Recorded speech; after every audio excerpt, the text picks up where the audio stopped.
ये राम वनगमन पाठ का ये दूसरा वीडियो है। इस वीडियो के अंतर्गत हम अभ्यास कार्य करेंगे। तो सबसे पहले हम शब्दार्थ करेंगे। कीर का अर्थ होता है तोता, निपचीर, राजसी वस्त्र, राजीव लोचन, कमल जैसे नेत्र, कनि, छोटे कण, तीय, पत्नी, बनिता, स्त्री, मोही सी हवे मुझ जैसी होकर, बितकी, चकित हुई, आयानी, अज्ञानी, काज, अकाजू, काजू, अकाजू, कर्तव्य, अकर्तव्य, किमी के, कैसे, कागर, पंख, औध, अवध, बटाऊ, राहगीर, केतिक, कितनी, चली, जल, छवे, आंसू बह चले, विलोकहु, देखो, अनूप, जिसकी उपमा न दी जा सके, पवि, ब्रज, वज्र, पहुनो, पत्थर से, जोग, योग्य। अब प्रश्न उत्तर करेंगे बच्चों। अभ्यास पहले मौखिक किया जाएगा। जैसे पहला प्रश्न का है, प्रथम पंक्ति से राम के स्वभाव की किन विशेषताओं का बोध होता है। प्रथम पंक्ति से बोध होता है कि राम जो है उनका रूप जो है बहुत ही सुंदर है और उनके ऊपर जो तपस्वी वस्त्र हैं, सन्यासी वस्त्र, वो भी बहुत ही ज़्यादा सुशोभित हो रहे हैं। राम सीता, प्रश्न दूसरा है, राम सीता व लक्ष्मण वन क्यों गए थे। राम सीता व लक्ष्मण वन इसलिए गए थे क्योंकि कैकेयी जो है उन्होंने दशरथ से वर मांगा था, राम को वनवास दिया था, इस वजह से वे वन गए थे, वनवास के लिए गए थे।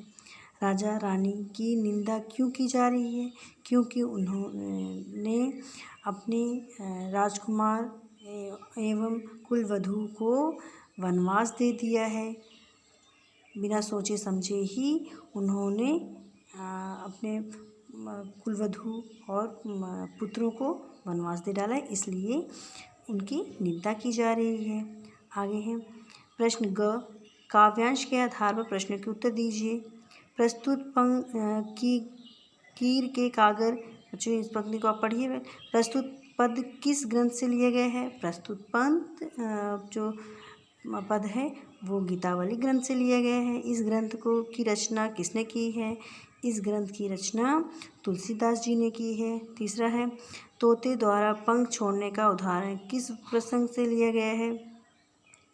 कि जिस प्रकार तोता अपना पंख छोड़ देता है, उसी प्रकार राम जो है अपने राजसी वस्त्रों का त्याग किया है उन्होंने, है ना। और उससे लिए गए हैं। राम को बटेहू के समान क्यों बताया गया है। क्योंकि राम को बटेहू के समान इसलिए बताया गया है क्योंकि जिस प्रकार बटेहू को अपने मार्ग में आने वाले पेड़ पौधे और साथियों के साथ कोई मोह नहीं रह जाता, वो आगे बढ़ जाता है, ठीक वैसे ही राम जो है अपने पिता के राजपाट से उन्हें कोई मोह नहीं है और वो वन की ओर चल पड़े हैं सब कुछ त्याग करके। प्रश्न दूसरा लिखित है, क है, राम ने राजसी वस्त्र किसकी तरह त्याग दिए हैं। तो राम ने राजसी वस्त्र तोते की भांति त्याग दिए हैं। जिस प्रकार तोता अपने पुराने पंखों को त्याग कर नए पंख उसमें आ जाते तो शोभित होता है, उसी प्रकार राम ने भी अपने राजसी वस्त्र त्याग दिए हैं। पुर से निकलते ही सीता की क्या दशा हो गई। पुर से निकलते ही सीता के माथे में पसीने की बूंद दिखने लगी और उनके ओंठ सूख गए और वो व्याकुल होके राम से पूछने लगी कि हमें कितना चलना है और हम अपने पर्णकुटी कहाँ बनाएंगे। घ है, राजा को ग्रामीण लोग क्या कह रहे थे।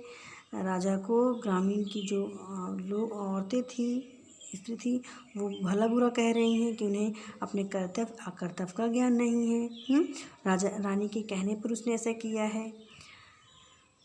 अंगा, वन जाते समय राम के साथ कौन कौन थे। वन जाते समय राम के साथ उनकी पत्नी सीता व छोटा भाई लक्ष्मण थे। ठीक है बच्चे, अगर इन प्रश्नों में आपको कोई समस्या हो तो आप कमेंट करके मुझसे पूछ सकते हैं। धन्यवाद।